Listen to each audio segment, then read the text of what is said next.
Call the Truth and Taxation meeting to order. Welcome, everybody. Now, Do a roll call quick. Mayor King. present. Councilmember Large Austin. Present. Councilmember Helly. Postma. Here. Baker. Yep. Askin. Fisher. Present. Bashusta. Present. All right, we have a quorum. Thank you. All right, this is a requirement of the state of Minnesota to go through a process to tell citizens where their tax dollars are going. Since there's nobody here, I'd assume you'd want the condensed version. But if not, let me know and we can spend more time on it. The proposed tax levy for 2025 has been worked on by staff and department heads. Total budget of $49.8 million for the city for next year, just under $50 million. The main fund, general fund, $22.5 million for the upcoming year as proposed. What this does is it's a balanced budget, so there's no projected use of fund balance in the general fund for the general operations. And we do that for sound financial planning, and it also has long-term impacts on the cities and on what they're doing. Maybe some of you have seen recently 3 school districts that have dropped the ball and are in deficit issues going forward. You know, Byron, $1.5 million. Robbinsdale is $20 million in the hole, and the Anoka-Hennepin district is $26 million in the hole. Bad budgeting, bad planning, using ARPA money and then figuring they'd find some more money and not having it. Our job, one of my jobs is to try to get that budget balanced without going into this deficit spending. But again, it's just a proposal that the elected officials have to eventually approve. Revenues for 2025, the main item is going to be LGA, $9.8 million for next year. And that again is basically frozen from the prior year, got an extra 10 grand just because of some reallocations. So there's no basic increase in LGA for next year. That LGA is just under 44% of our total general fund budget. So we were very heavily dependent on state aid. The proposed levy for next year is $9.8 million, which is an 11.97% increase over the prior years, over the 2024 levy. It includes 3 full-time equivalent increases, one a housing code enforcement officer, the second one is a human resource generalist, both of those are paid with tax levy, and finally a wastewater treatment plant operator / lead maintenance is paid for by your sewer user fees. We try to maintain 42 to 48% fund balance at year end. At the end of last year, we measured every year end. It remained at the same level as 2022, which was 57% of fund balance. So it didn't go up at the end of last year. We'll see things are pretty steady right now for this year with some police officer vacancies, but we still have some overtime and some Socorro, for example, costs that are driving some of those costs up. Historically, Council, we've brought to you some one-time projects to use those dollars for, to invest in the community for deferred maintenance, et cetera. So that being said, I'll just go through the PowerPoint presentation. Again, fire away with any questions you may have. As noted, we start this presentation, start the discussion in mid-June after our audit report is done. We have audit numbers usually by the end of February, strong fund balance numbers. But by the time we go through the audit, they get us the report and we get it back to council. It's usually the end of May or early June. That starts the process for us to meet with the mayor and council to decide what are your priorities for next year. Again, for next year, the kind of set price goal was we want to do the same thing next year we're doing this year. That is a key answer for what we do because each department's budget is dependent on tax levy for the most part. So if there are things citizens want you to do more of, we need to know that. If there are things that you think or the constituents are telling you are a waste of money, close the XYZ, whatever it might be to save dollars, those are discussions we need to have with the council to see what their support is and staff to see what can be done to accommodate that. Budget documents went out to the departments June 21st. We got them back or expected them back on July 18th, gave them almost a full month. We had our first work session on the 19th. We had another work session on the September 3rd where it was a 13% levy voted on a 4-3 vote to do a 13% increase. But when we came to the September 16th meeting, which is the last meeting possible for us to approve a proposed levy, We were able to reduce that down to 11.97 because of some reduction in the health insurance quote we got. Here we are, December 4th of this hearing, and depending on what happens here, on December 16th, we will have to propose a budget and tax levy that we'll file with the county and the state of Minnesota, and that will determine the levy that is spread amongst the citizens and businesses for 2025. Tax levy again, 9.8 million, 6.7 million goes to the general fund. That's your general operations, police, fire, administration, street, etc. 1.3, another 1.3 goes to the library. Library is heavily dependent on tax levy to operate. The Port Authority is getting $40,000 annually again. And the capital improvement revolving fund is getting about $1.7 million. That's primarily for that street project, the middle of the street that we all pay for, plus I think some hazardous housing projects. And I think my portion for a trail. Your tax dollar based on 2024 payable year, every dollar you pay to the county, 37% comes to the city, 34% to the school, 28% to the county, 1% goes to the HRA, water, soil water district, etc. Employees for 2024, again, proposing to add 3 to get up to 149.38. There's the 3 new positions. An additional 5 others were requested that council at this point in time said there's not enough money for all those, so at this point in time those positions are not in the budget. Our investment in our team members for 2025, in total, we'll have $20.5 million in employee investments, including benefits. In the general fund, which is again your main operating fund for the city, you're looking at a total of roughly 68% of your budget going towards people costs. 69% of your budget going towards people costs. This has increased steadily over the years. Paul? The previous screen, it says 3 new employees approved in 24 to be budgeted for in 24. Should be 25, sorry. Again, 69% of your budget for the general fund goes into your investment in the employees. Again, this is increasing 1 to 2 to 2.5% every year, which then cuts down on your ability to do other things, capital outlay, for example, for the city of Austin. Again, 69% invested in the employees, includes full-time wages, 3 new employees, and the one benefit that is absolutely destroying us is workers' compensation insurance, the PTSD law that was passed a couple of years ago. We've had multiple claims and we don't have all of them even through the system yet. I think our workers' comp this year in 2024 went up almost $400,000, almost doubled. And it's expected to go up even further next year unless there's some relief in the way, and it just doesn't look promising for us. Proposed revenue sources, property taxes 9.8 million, intergovernmental revenue of about 11.5 million. Again, most of that is LGA at 9.8 million. We also get some fire aid, fire state aid, police state, etc.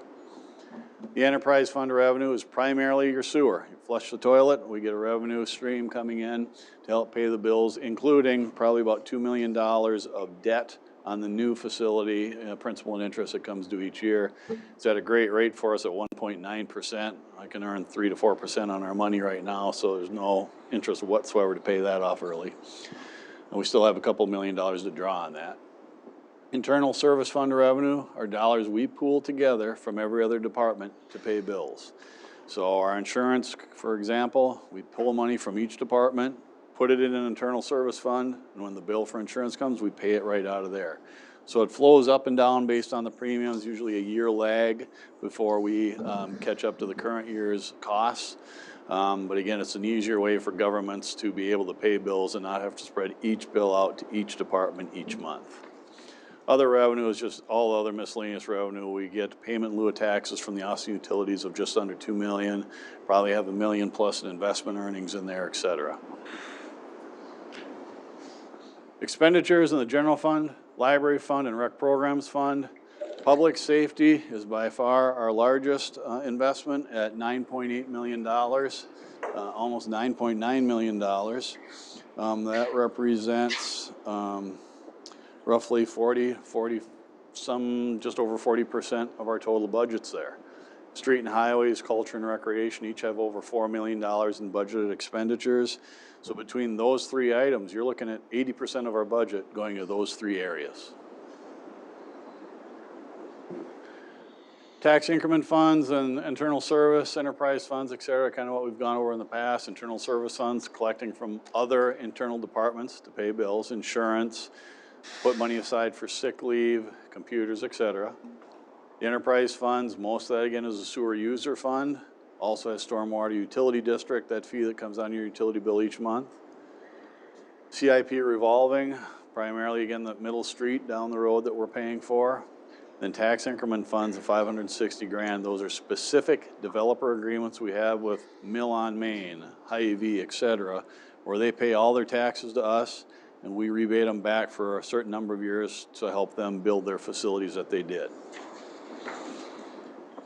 Tax levy, 2016 to 25, again for 2025, it's $9.8 million, up from the $8,752,000 the prior year. Here's about a 9-10 year history of the tax levies. Tax rate, this is an easier way to see how your valuation of your property is going over the years versus your tax levy. 2019, 2020, 2021, we actually saw a depression in some house values while the tax levy was going up, versus now, 23, 24, it's more stable. And we always like to compare to some of our neighbors as far as what that tax rate is. A lot of the League of Minnesota Cities and the state items we get for calculations are based on this. As you can see, we've dropped to number 4, just below Faribault in our tax capacity, our tax rates, quite frankly. How does this get better? Having more valuations, more construction, more whatever, or quite frankly, a lower tax rate or lower tax bill. General fund expenditures, $22.5 million. Here's where it's going. $2.8 million administration, attorney's office, HR, planning, zoning, et cetera. Again, public safety of almost $9.9 million, primarily police, fire, building inspection. Streets are spending just under $4.5 million budgeted for next year. Park and rec, including the arenas, $4.162 million. And then contingency, capital outlay, transfers, et cetera, another $1.1 million.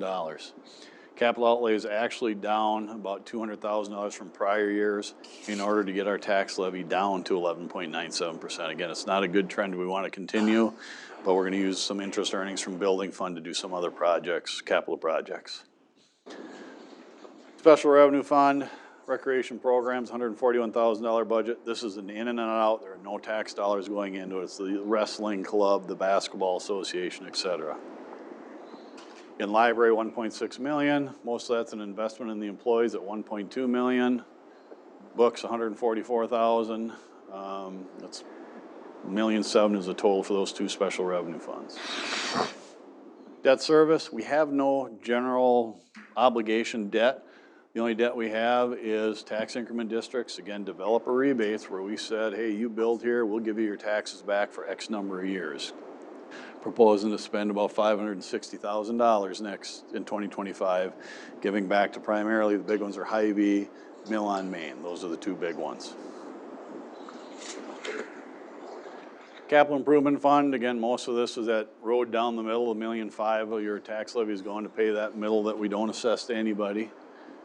There are Nature Center trail paving is going to come partially out of the tax levy, as is hazardous building removal. But the other three items, Nature Center bridge replacement, tree removal, and Oakland Avenue West Trail, are primarily grant funded. Enterprise funds, $12 million going to the sewer fund, including $2 million payments of debt. Waste transfer station, $126,000 budget. I believe there's some improvements to the outside of the exterior of the building this year for the first time in a long time.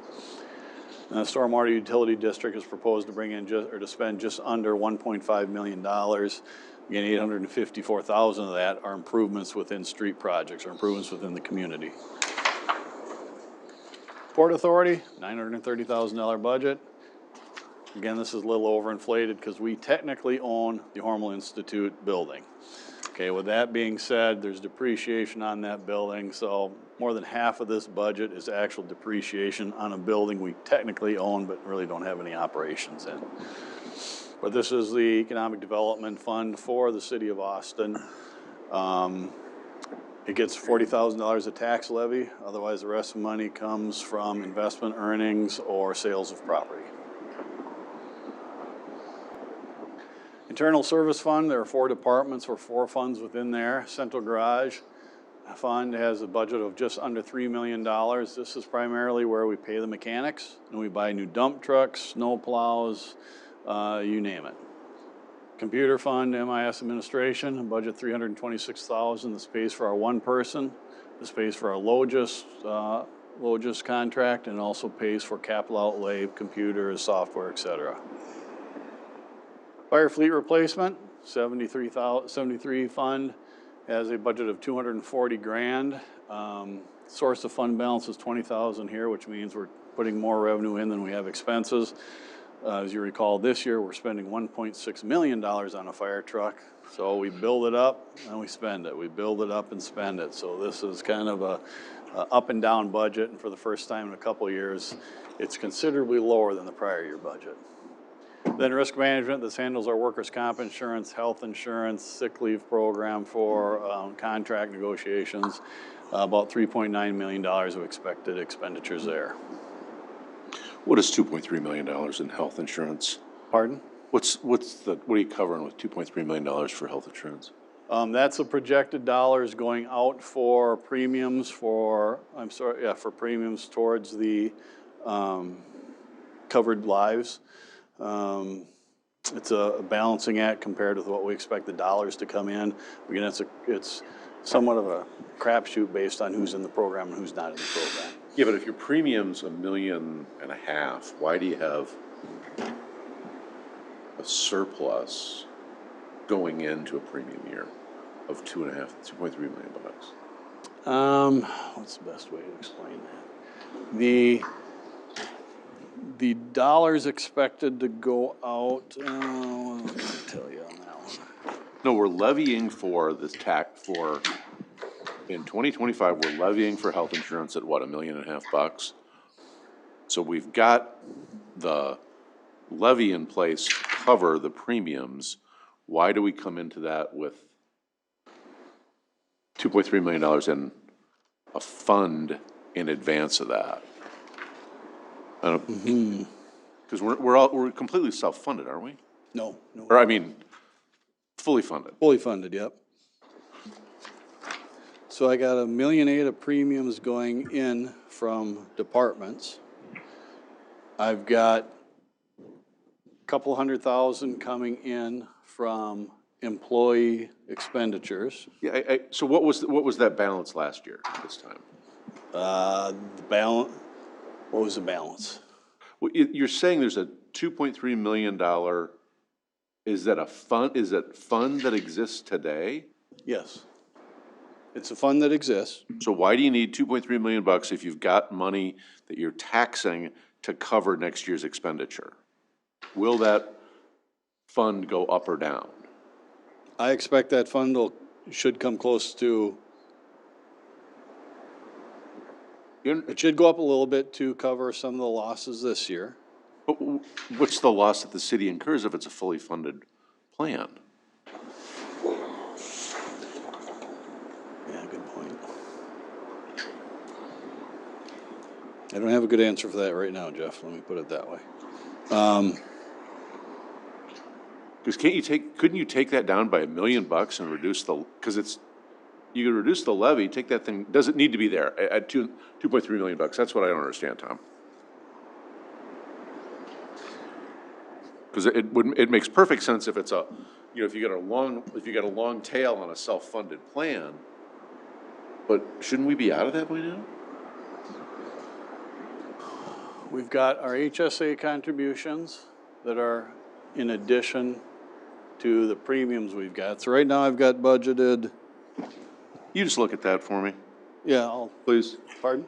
Just look at that. Yeah, I'll take a look at that. The work comp one I get. Sick leave I sure get. Property liability, that's to cover the deductible, right? Deductible and claims. Yeah. It's the healthcare one I just don't, everything else makes perfect sense. And are you, second question, is that sick leave, is the $194,000 in sick leave, does that fully fund the exposure? No. At what rate? Are So we half of it? what we do is we put for next What? year, I think we're, It's 80 or something. pardon? Isn't it like 80%? Yeah, historically, so our sick leave program is if you retire from the city of Austin under PERA rules, you get your unused sick leave paid out 100% if you're hired before 2005. If you're hired after 2005, you get paid out 50%, half of it. So we don't fully fund it because we have people, let's say like Mitch Wenham. Mitch Wenham went to work for the county. The dollars we've been setting aside for him, he doesn't get. So that way we don't have to fund it to 100%, because I got some people that aren't gonna make it. So that's where we're funding that to a Do we have different a level. statutory requirement to hold at some percentage? Utilities does, Austin, the city does not. It's not in any contract. Austin Utilities actually has it in their contract that they will pay for it, or that they will fund X% in a fund and maintain that fund for it. There's some actuarials on, Yeah, we do an actual. 80% seems like a lot. But well, then again, you get 7% turnover. No, it seems like a perfect number. Okay, sorry. So this year well, we have an actuarial, we have to do a calculation for audit purposes. Right. And there's a new government standard out that says we have to do our sick leave, record a sick leave balance differently this year. It'll be interesting where that comes out, because in the past, the actuarial's valuation, we do not have enough actually in the sick leave fund to cover it, but we're darn close. Yeah. So we always bank on people like, no offense, Mitch not being here. Going back to the health insurance question, what we do is we plot, what did the rates Blue Cross Blue Shield say was gonna cost per person per month. We add to it our HSA contribution, because that's not in their claims. We have to pay for that ourselves. Have 3 new employees, have several vacancies. Based on those rates that Mayo quoted to us, I'm at $1.8 million worth of costs going, of health insurance costs going to pay the premiums. Yeah, I'll take another look at that. Yeah, that's just because you're, whatever. Yeah. Let's, Okay. Then finally, the average home, $150,000 home, $689 is probably the city tax bill. Again, here's what you're getting for all that. Again, it's up to everybody to decide what's too much, what's not enough. But this is what we've projected, work on with department heads and worked on with you as council to come up with a balanced budget per se that we can then bring to council at the next meeting in order to have an operating budget for 2025. With that being said, I'll certainly answer any questions. We do know that there's I thought some people would be here, tax statement wise, we do know their county revalued some areas over like by Jeff Austin because the home sales were above the assessed valuation, and the law, state of Minnesota requires that values have to be within 90 to 105% of the actual sales.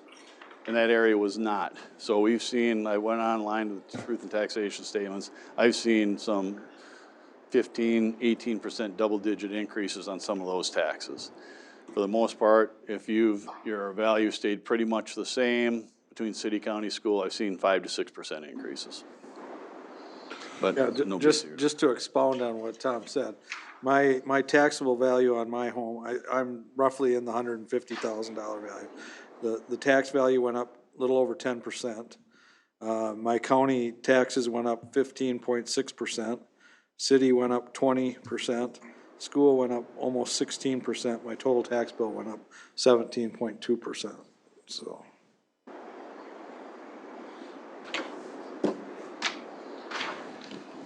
positive is you could sell your house for more. Hopefully. yeah, okay, all right. Even though you don't want to sell. But I think we actually talk believe about, that. I mean, the city levy is going up 11%, but my percentage is 20%, so, you know. Yeah, absolutely, So it affects everybody differently, and exactly. With that, any questions you may have? Public hearing, nobody's here. Nope, got nothing. What do you need from us, Tom? All right, so what I need from you is, we'll hold the actual final approval at the December 16th meeting. But in the past, we've asked for a recommendation from this meeting to go forward to the next meeting to approve a tax levy. And right now, it's proposed at $9.8 million. Would somebody like to move such? So move. Is there a second? Second. Mike, you move that? Yep. Yep. Paul was second. All in favor? Aye.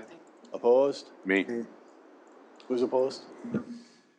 You moved to second it, though? no, Paul seconded. So Baker and Jeff Austin, nay. That passes 3-2. Total budget, 49,800,227. nice work, Tommy. Motion, anybody? Moved. Oh, negative. Second by anybody? Paul? Ghost Rider. All in favor? Aye. Opposed? Hey, And then finally, I can get you an answer on this one, I think. We have the improvement bonds utilities built their facility with, $1,283,000. We don't have to add a tax to pay for that because they have their revenue sources too, so we have to pass a resolution canceling that tax levy. Oh, can I, motion to approve. No, don't put his name down. second. Do not put his name down. All in favor? Aye. All right, thank you, folks. We'll see you on. Nice job, Tommy. Thank you, Tom. Another great job. Best one-man show I see every year. On that utility thing, did we do the general obligation bonds for that building, city? Did we do what? We had the bonds, we held the bonds for those. We issued the debt for the utilities such that they could take advantage of our bond rating and our levy authority pledge that if they didn't pay it, which helped help them sell them in the market better. You only get a certain allocation, so at the time, there's $17.5 million. We pretty much used our entire allocation for that type of bond. We had some room, but now the tax base has grown, so we got room, and they've paid the debt down. But again, we basically, there are 2 bond issues they've done in the last 25 years. We helped such that they could get a lower rate to charge the citizens. And I talked to our county assessor, Michael, Yep. a month ago. And when we were doing the Mill on Main project, the lower moderate income was bringing 40% of the tax value. Now it's like 25%. Must be rule changes on how these taxed. The state changed the tax class rate on Yeah. affordable housing. Makes TIF, Made it more favorable. it makes TIF worthless for Yeah. affordable housing now. Yeah, that's crazy. In that short window, it went from 40% of your tax value to 20 or 25. Crazy. Well, that still plays into their pro forma. Pardon? That still plays into their pro forma to have a smaller tax bill. Yeah. It does for the operations, but like our TIF districts, we already did that have affordable housing, we got a clause that says, hey, if there ain't enough taxes to pay for it, you gotta pay us this Right. certain amount. Right. Yeah, like if we have to do a future affordable housing, I would say that they, as a developer, they aren't gonna waste money on the TIF district, because the revenue it's peanuts compared to what even it used to be. Very good. Thank you. Motion to adjourn? So moved. Second. Third. All in favor? Yep. Thank you. Thanks, Tom.